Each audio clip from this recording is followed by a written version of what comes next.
19 अगस्त से चारधाम यात्रा शुरू हो सकती है, ये कहना है उत्तराखंड के एक बीजेपी विधायक का। हालांकि अभी सुप्रीम कोर्ट ने यात्रा पर रोक लगा रखी है। अब रोक की इसी मुद्दत में क्या सरकार ने चारधाम यात्रा को लेकर कोई इंतजाम किए हैं? अगर नहीं तो फिर बीजेपी विधायक के बयान के पीछे का तर्क क्या है? एक रिपोर्ट आपको दिखाते हैं।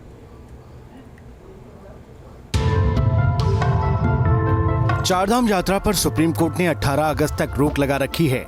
चारधाम यात्रा शुरू न होने से स्थानीय लोगों को काफी नुकसान हो रहा है।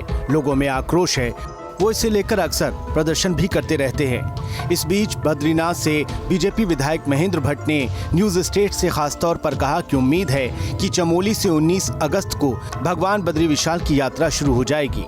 साथ ही उन्होंने कहा कि यात्रा शुरू होने के बाद समीक्षा होगी, उसके बाद कोशिश होगी कि एक हफ्ते के अंदर कोविड गाइडलाइन का पालन करते हुए पूरे देश के भक्तों के लिए यात्रा शुरू कर दी जाए।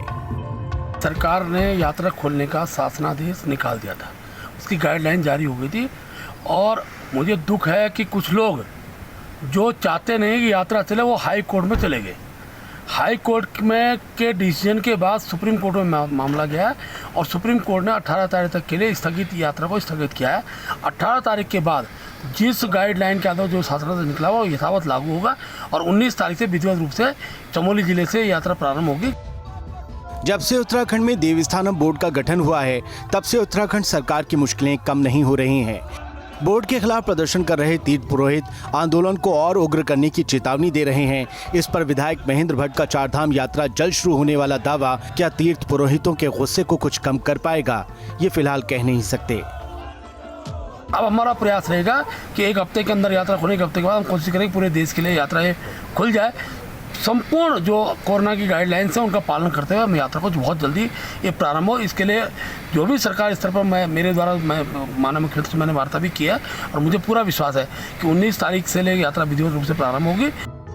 कोरोना काल में लोग केदारनाथ, बद्रीनाथ, यमुनोत्री समेत चारों धामों के दर्शन करने को तरस रहे हैं। हालांकि उत्तराखंड में बारिश के कहर के बीच पहाड़ों से गिर रहे बोल्डर और मलबा यात्रा में दिक्कत पैदा कर सकते हैं। कई रास्ते हर रोज बंद हो जाते हैं और कोरोना की तीसरी लहर की आशंकाओं के बीच चारधाम यात्रा शुरू करने का दावा भी बहुत उम्मीद नहीं जगाता है। Nitin Semwal, news state, Chamoli. चलिए खबरों में आगे बढ़ते हैं।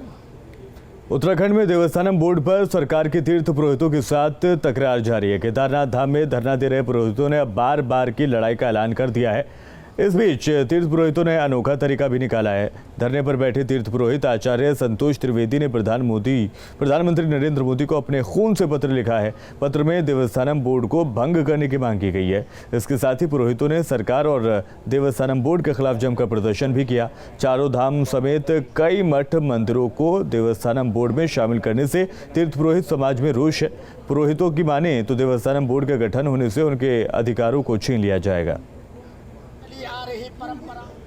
चारों धामों में उग्र आंदोलन तीर्थ पुरोहितों ने स्टार्ट कर दिया है और आज मेरे द्वारा यहाँ पे श्रीमान देश के प्रधानमंत्री श्री नरेंद्र मोदी जी को आज यहाँ पे खून से पत्र लिखा गया। मैं प्रधानमंत्री जी से निवेदन करूँगा कि जल्दी से जल्दी इसका